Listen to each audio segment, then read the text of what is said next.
Hey guys. So, kind of want to go over a couple things. I know when I did my quick intro video, I've gotten some people ask me on Facebook about, editing and kind of how I can make it look more professional for the YouTube channel. I appreciate all your guys' help. Again, I'm doing this quick, unedited, no, you know, um, taking things out, shortcutting it, fast forwarding it. That's why obviously it's easy with YouTube to just fast forward it yourself. I'm doing this again to get what works best for me. And I told you guys originally with my previous videos, I do this because I love the hobby, and I want to give as much as I can to people that love this hobby. And it's not about taking money out of professional calibrators, wallets. It's not about overriding certain people. I'm doing this strictly out of the love for the hobby. I know some people out there will say, what's the catch, or why is this guy being so nice? I have a full-time job, guys. I work 65 hours a week. My wife works full-time. We have a young 4-year-old. It's it's tough to even enjoy my hobby, because when I actually get to enjoy it, it's usually this time of night, which I'm on the east coast of the States in Florida, so it's 10:48 p.m., and this is the time I have. And I'm a little under the weather, so you'll hear me probably in the background. I'm kind of eating Halls to kind of get my throat cleared. But, again, guys, I do this because I just love the hobby, tinkering, tweaking, doing so many calibrations. Yeah, there's some people that just want to, do it once, set it and forget it. Listen, more power to you guys. I'm not against that. I'll never talk bad about it. People that know me in the group and, I've spoken to on a personal basis, they'll tell you, I just do this because I love it. And I joke when I say I haven't watched a full movie in years. Well, it's not a joke. I haven't watched a full movie in years, because every time I'm almost there or dialed in, I want to do something new. So, and that's me. A lot of people are different. So again, I just, I want to clarify that I'm doing this just so I don't care about the views or the subscriptions from the channel. I'm not a like and subscribe like every other YouTube channel. This is just easier to do for some of the guys that reached out to me through DM. And I'm still willing to help that way. It's just I thought this would be a little easier. So, I'm a pretty honest guy. I try my best to, live life the fullest. And again, this is strictly to, give you guys a little information about how I do it. And hopefully it'll kind of, work out the same way. Getting back to the subject of matter, I'm still in the process of the measurement slider and the noise floor. I have a video. It cut off 10 minutes through, and then I had some mic issues. So I might post it. I'm still, again, I don't edit, so it's literally going to cut off of me literally talking in the middle of the video and then just cut off. But I did put a lot in that 10 minutes. I wanted to jump to the next screen, which is where we're at now, to basically show you guys, just this is going to be a quick one. I'm going to get into the actual settings, but just kind of what I look at before I set. And again, the guys that want to set it and forget it and use default Art's default setting, more power to you. I've done it, and I've listened with all the calibrations and calculations I've done in the last 6 months or so with Art being out. And I think it sounds great. I don't want to say great, good, but again, it could sound great. I'm just mentally blocking out of it sounding great. If that makes any sense, because I want to tweak and tinker and whatever word, calibrate, play with the settings. So, I mean, it might sound unbelievable. Again, my ears shut. It's kind of that saying, it's what you want to hear kind of thing, and again, I like to mess with the settings. So that's why I do this. But for the guys who set and forget it, you don't have to finish the next few videos. I hope the mic positions helped you, but this is what I do. So just to start with you guys, this was a calibration that I did 2 nights ago. I extended my mic positions to 2 feet because, again, I wanted to do another measurement calibration. And this is the furthest I've ever gone with doing 300-400 measurements with all Dirac programs. And prior to me going to the 2 feet between mic positions, I was in that, started at 8 inches and worked my way up to about 1.5 feet. And looking at the default, this is complete default. This was literally no settings, raw art, telling me this is what they came up with my in-room frequency responses and my spreads. And this was actually the worst looking corrected spread from the default art, because I went back to, I have, again, I don't have to show you every one, but if you look at my projects, I'll just show you one. You got 1, 2, 3, 4, 5, 6, 7, 8, 9, 10, and there's plenty more there. I didn't want to pull up one that I already did because I want to start from scratch, but I have snapshots to show you guys, the difference between one that looks, after 30 to 40 hours of spending on, tweaking the art to, the point I'm at now. So when I first started, or when I first purchased art and I started doing, my settings, obviously the first thing I did was send it to the AVR default. And this is the first, I think it was October 1st, it came for Denon and Marantz. And this is, I'd say, when the first day or the first calibration, I sent it all. I just wanted to see, how, listen to it. It sounded, I want to say, better than bass control. I have multiple calibrations for bass control, and I did a quick A/B comparison. Now the bass was a lot heavier with bass control, but that was also calibrated.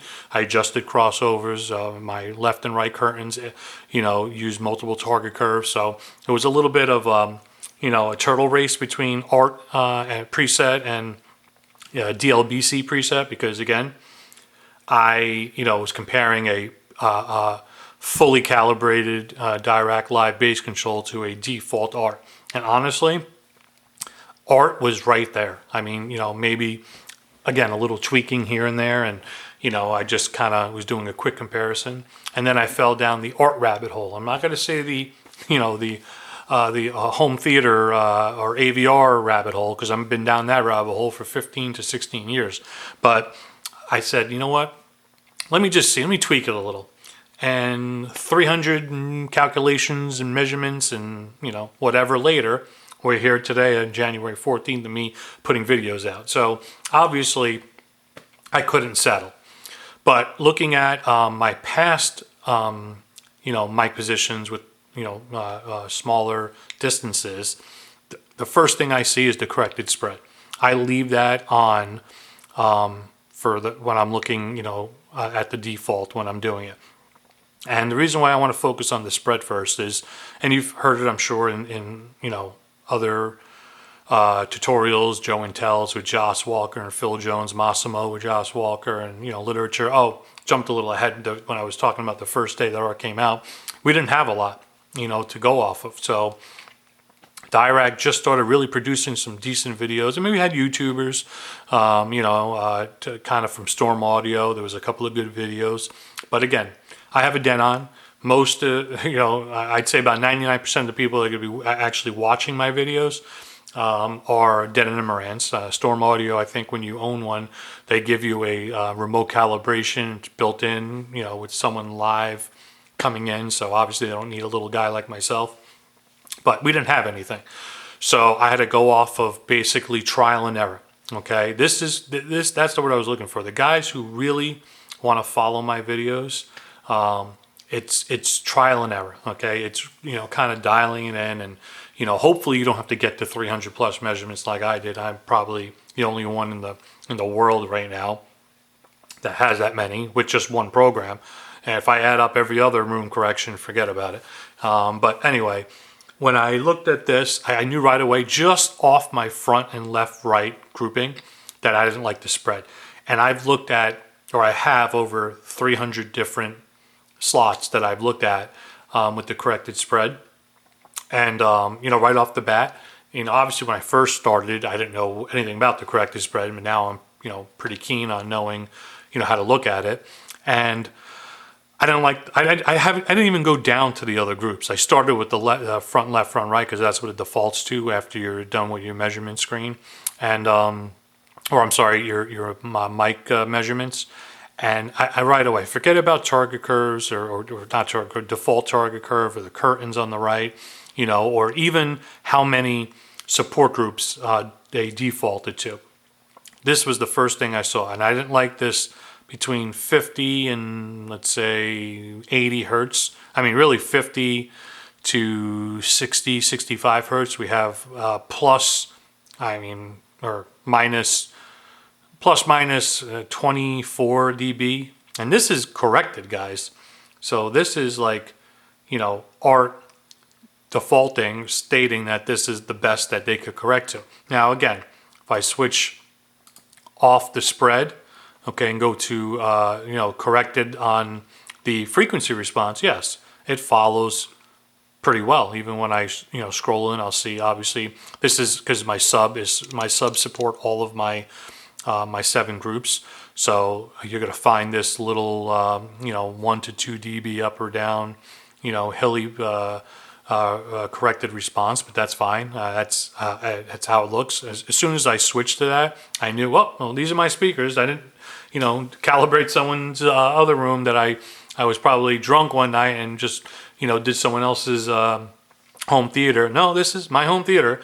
And I didn't like the spread on the first group. So what I did was, and again, I don't want to say go to the spread right away, because just so you guys know, the corrected spread is for an even bass response across all of your listening positions or seats or rows.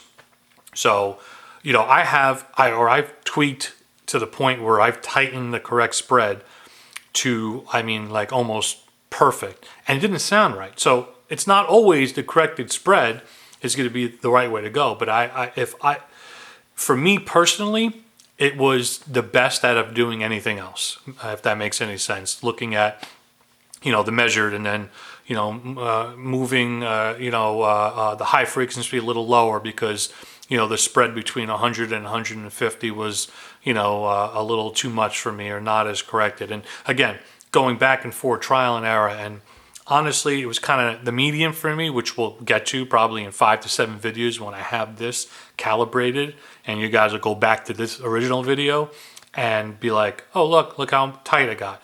But, sometimes too tight is not, doesn't sound right. It's not all about the grass. Honestly, guys, it's not about the grass. I could just say end this now and just, put in the group a comment and say, listen to your ears, and just leave it like that and not say anything else. I'm sure I'll get a bunch of comments on what you mean and what the hell you're talking about, Jason. But, the graphs are obviously, they're there because they're showing you how your speakers are how art's basically doing what it's doing, but it all comes down to your ears and what you guys like. Every person that I've helped personally, I've said it to. Okay, we went through Zooms and FaceTiming and the advices back and forth, and I always came to the conclusion. I said, whoever I was helping, it's all about what you like. Okay, what the music you're familiar with, the movies you're familiar with. Some movies you're not, or music you're not, and it sounds for the first time, and it sounds, But either way, guys, that's what it comes down to. I've helped people that had spreads larger than this, corrected from 20 to 150. Okay, and they loved the way it sounded. So, and that was it. There was really nothing else for me to do. I showed them a few little things to tweak, but all in all, that's what it comes down to, guys. It comes down to if it sounds good to you. So again, don't go crazy. Don't blow your mind trying to, tweak it because Dirac says the corrected spread, has to be as tight as possible, or, the corrected, a frequency response has got to be, within +1 to 3 dB, a ±1 to 3 dB riding your target curve. It comes down to your ears, guys. But again, this video is to show you guys how I do it, group, some of the terminology that you're not understanding with some of the tutorials that are out there. This is to try to make it a little easier for you guys. But the corrected spread is basically, and again, I hope this camera is catching everything because I'm on an actual video camera. If you see my mouse here, it's the second bottom gray box from the right. It gives a measured and corrected, and in the middle, spectrum, group colors, and spread. Right now I have corrected spread checked off. So when I uncheck it, obviously you don't see anything. And then there's the corrected. And then when you uncheck it and you check the measured part, okay, meaning that this is what, I'm sorry guys, went wrong one. On the measured spread, this is what art, measured. This is before the correction. So this is before and this is after. Okay, and you could have both up. Obviously, it's a little easier, and it gives you the different shades. Okay, of which one's which. I like to keep it simple again. I like to see it, without overlapping. So this is what it was before, and then this is what it is now. And like I said to you guys earlier, this was not my favorite. The way it looked. Now, the way it sounds, I didn't really, between doing the videos yesterday and then being up here late, I didn't test anything that I'm used to testing. So I don't know how it sounds yet. Again, it might sound great. But I have a very good reason why the spread came out, obviously a further away from the target line, because I think it's, widening out the mic positions, and I added on 2 to 3 more. So I think I went up to 18 or 19 measurements, I believe. And it's, remember, the corrected spread, the main, I guess the definition, the clearest way to put it is the corrected spread, the tighter that spread is, the better bass response you will get across all of your seats. So just keep that in mind. You want to kind of pause it there and be like, okay, that's, what the whole meaning of the corrected spread is. But either way, it's something you tweak, obviously, and if it sounds great, then don't tweak it, don't mess with it. But yes, so then I started going through each one of my groups, okay, and a little better on the center. My surround right, surround left, between 45 to 50 hertz to about 100 hertz, it's okay. Again, quickly, the front height, front left, decent. Top middle right, top middle left, definitely worse than what it was when I had less mic measurements and smaller distances between the mic position. But and then the rear height, rear left, decent, and then the subs. I didn't have this big corrected spread or dip where it kind of coincides with the front group between the 50 and 80 hertz. And again, guys, I'm almost positive it's because of the mic positions being a little wider and adding a few extra, measurements on. Now, again, when I told you guys you could do 9, I meant to clarify 9 is the minimum for art. So you have to do a minimum of 9 with art. You don't have to with DLBC or Dirac Live Room Correction. Again, I suggest doing a minimum for those two, 6 to 9, but on a 1-seat MLP. But for art, you have to do a minimum of 9.